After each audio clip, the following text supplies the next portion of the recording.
In 1985, Zeuhl bassist Bernard Paganotti released the album Paga with his namesake band, the Paga Group, and from it the track Mitchinoku.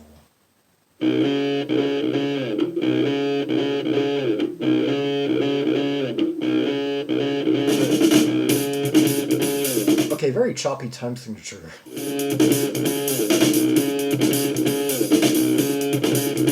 Confusing how the drum pattern seems to be starting separately and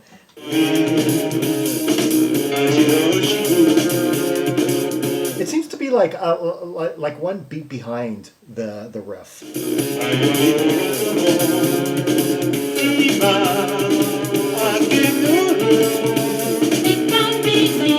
I guess it's like an 8, but there's like an emphasis on the 7.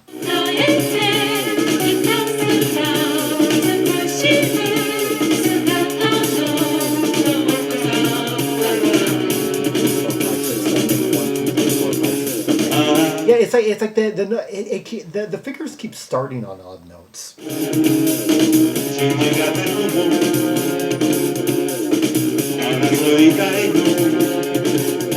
Okay, how much do we got so far? We got that really staccato fuzz bass.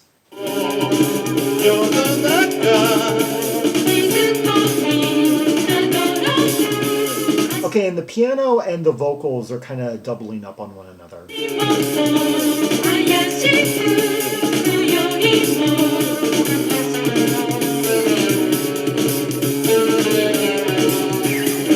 Okay, and we've got Patrick Gauthier, another Zeuhl star on this. He plays piano, and he's also credited with Moog.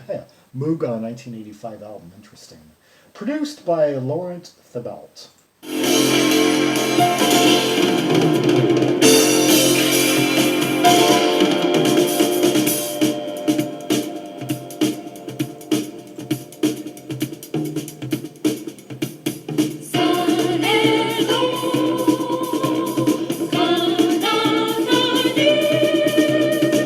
Yeah, very much picking up like on Adu Wadu. Yeah, a decade on and barely anything has changed. The drumming, the very snappy drumming. Well, a few people credited on here, but I think by our main guy on the skins is Cloud Salmieri. That name I don't quite recognize offhand.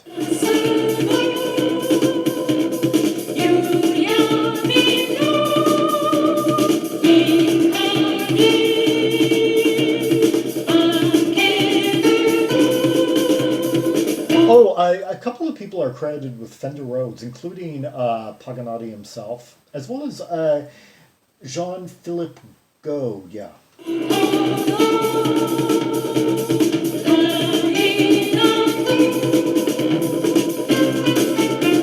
Those two guys were bandmates together in Wiedergee. I did a video on them like almost a year ago now.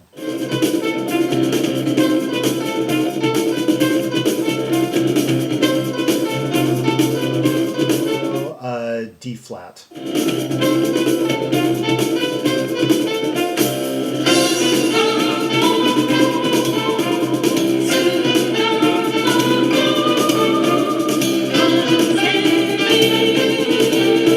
Okay, the female vocalists Carol Rowley and Maria Popkiewicz. Yeah, Eastern European name there.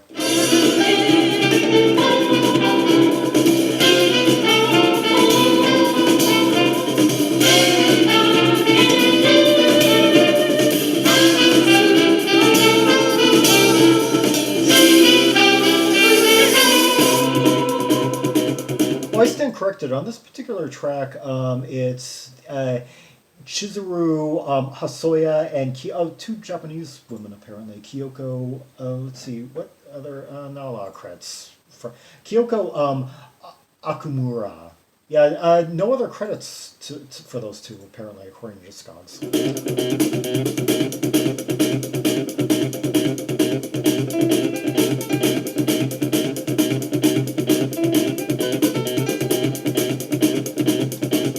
Now it's getting really brisk. Hear that really snappy hi-hat, that closed hi-hat?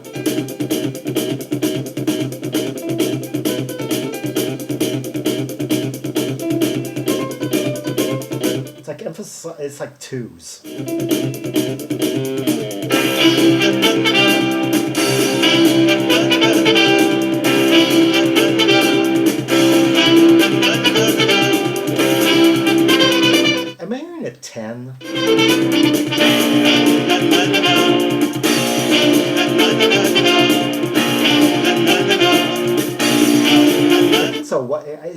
sounded like in 10/4.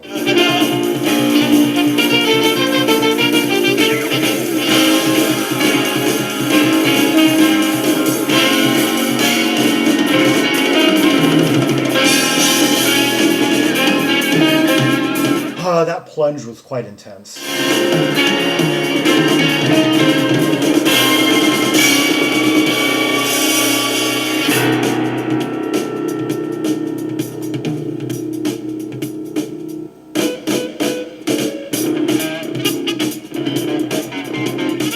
Okay, guitar is played by Christian LaRue, who played on some of the early Albert Marcoeur albums during the 1970s.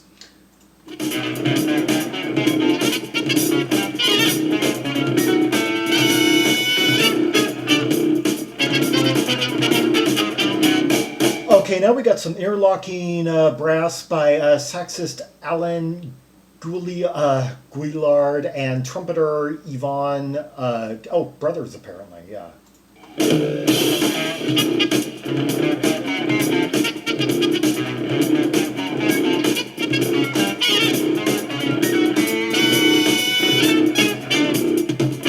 Yeah, they're both alumni of Magma and Wiedersee.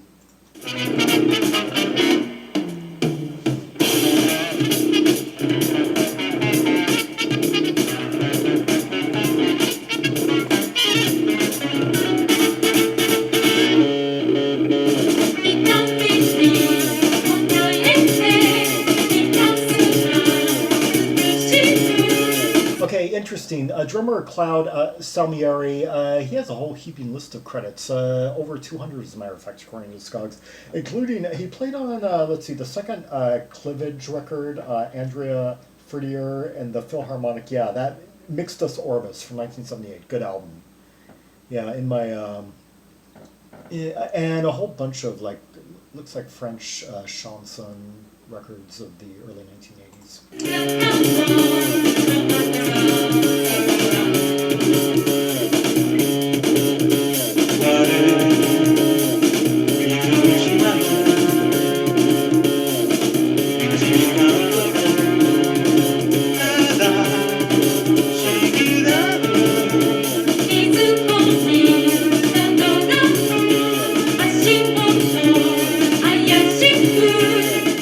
That riff just keeps on throbbing up. It's like no. That constantly just like.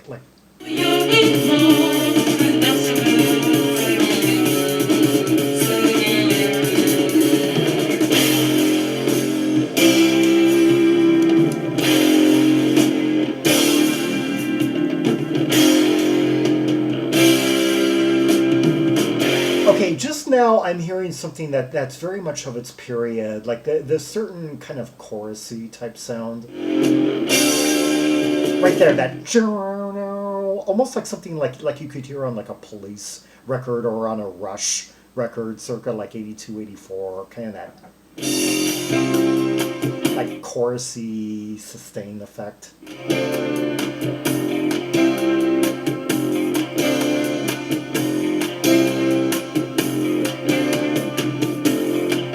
Yeah, I guess it's in the guitar, kind of like a thin chorusy guitar, like low in the mix.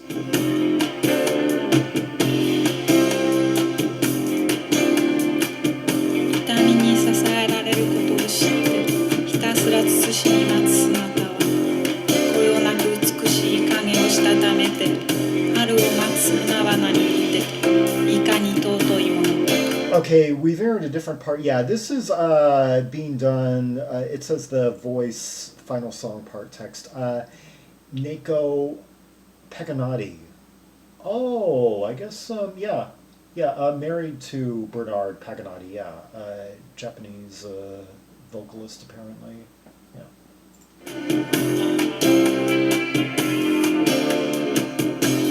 数々の色合いを見せて見極めがたいもの何としてらば今宵はここにあり信じがたさにありがたく慈しむことをちぎらん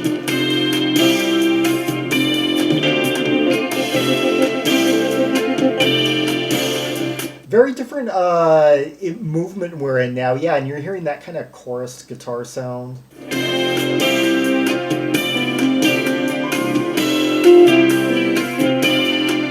I love the contrast between that and that earth, like very magma-esque type bass.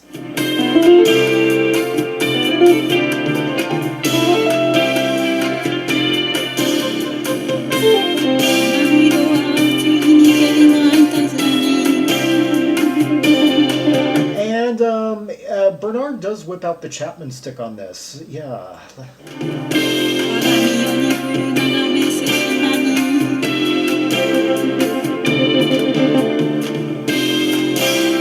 If I missed it already, please comment where I missed it, because when I think of the Chapman stick, there's basically one sound that I think of. I think of like the beginning of Frame by Frame by King Crimson, that sound. Those notes just kind of like spiraling around.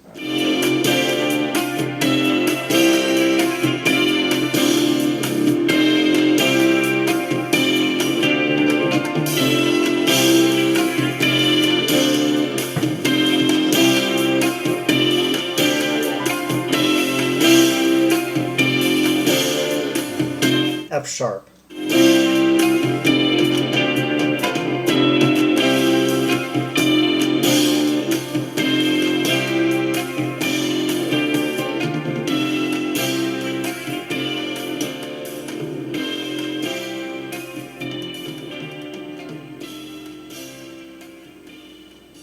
It's amazing how a song can have such a simple structure as that one. It really was just a few mostly like monochordal grooves with these really like abrupt playing, staccato playing, a bit of like counterpoint between like say two instruments, maybe like a counter melody going on like against like like an ostinato and then kind of like a melody playing beneath it, and like monochordal for like one stretch and then switching key centers for another, and yet the intensity nonetheless, it was quite busy, and people are torn on Zeuhl. Some people find it really kind of dark, disturbing. Other people find it very accessible. Like I don't know. Like I have mixed feelings about the term avant-garde overall, because each people have different ideas about what the term means. But if that's avant-garde, if that that's, then I consider avant-garde very accessible. And let's see, a bit more on the Paga Group. Yeah, this album, according to Jazz Rock Soul, okay, well, is the first of 3 albums by French Zeuhl ensemble Paga Group, released in 1985 on JMS Jazz Rock subsidiary Cream. The album has alternately been credited to project mastermind Bernard Paganati, and the Paga Group entry on Jazz Rock Soul says, Paga Group is a French Zeuhl band headed by erstwhile Magma Wiederjeu bassist Bernard Paganati. Originally known as Paga, the band released a self-titled album on Cream Records in 1985. 2 further albums under the suffixed nameplate appeared on Blue Citron between 1988 and 1993. Yeah, Paga, this one from 85, Haunted 1988, and Gnosis 1993. Yeah. Anyway, yeah, Zeuhl, a very consistent yet refreshing style that tended to have like 4 key albums per year from the mid-70s onward, and this being one of several that came out in 1985. There was also an album by Art Zoid that year. There was the second of the 2 present albums, and an album by the band Phone, I think they were pronounced, yeah. For more Rubies and Sapphires from the Paga Group, see the directory of albums by French artists linked in the description below. For Red Hot Tracks and Purples from, well, all the acts that I mentioned in this video, basically. French bands, across the, Zeuhl and symphonic, jazz rock, and new wave, and some chanson pop, folk pop, and such, yeah. Like and subscribe, follow me on social media, share the video, and leave a comment if there are any observations you have about the track we just heard, the intensity, the layers, the nuances, the build-up, the time signatures, if I got them wrong, the Chapman stick, where did I miss it? Yeah. And until next time, this is Zaragon, the world's most ear-traveled tri-maximalist, signing off.